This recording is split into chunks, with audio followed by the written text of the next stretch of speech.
So guys, ngayong araw papakita ko sa inyo yung reward na binigay ni HOK sa event niya last July. Akala ko kasi hindi ito legit eh. So eto na guys. So punta tayo sa My Rewards. Tapos boom! Ayan oh. So may message na. And $5 siya. So yan, i-check natin guys kung anong event yon, no. So makikita nyo naman dito, ayan, monetary siya. So cash yan, hindi siya yung token. Ayan, so inopen natin siya, and then ayan, sa Rampage in the HOK Gorge Dinosaur Unleashed yung ano niya, yung task name niya.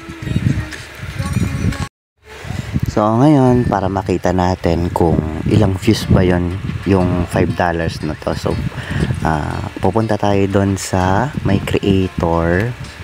Puntahan natin yung mismong event creators.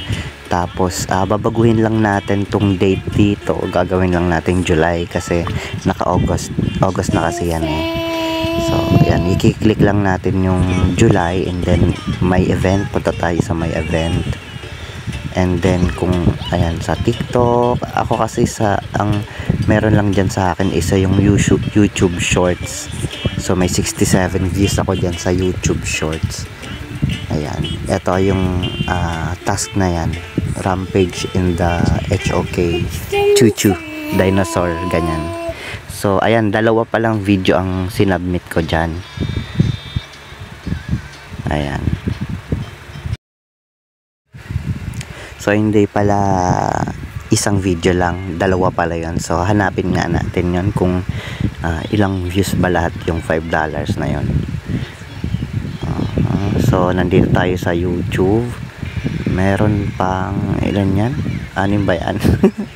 And then sa YouTube, sa TikTok ko 0.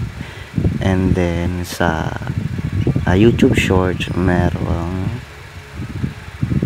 ayan, yan lang yung sa YouTube Short. So more or less wala siyang 70, no. Ayan kasi ibang event yan eh. Ayan, KWC, nakita niya naman, no.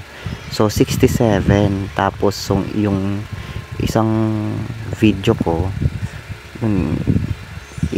pagpalagay na nating 70, no, lahat, all in all. So 70 views equals to ano, no, $5. Oh, ang galing naman. Ang galing ni Daddy Hawk. So maggawa na kayo ng content at mag-creator na rin kayo dito sa HOK. May pera talaga dito. Sinasabi ko sa inyo. Nga pala, hindi pa natin ma-withdraw yung $5 na yon, no? Kasi ang minimum dito na pwede kang makapag-withdraw is $50. So ipunin muna natin.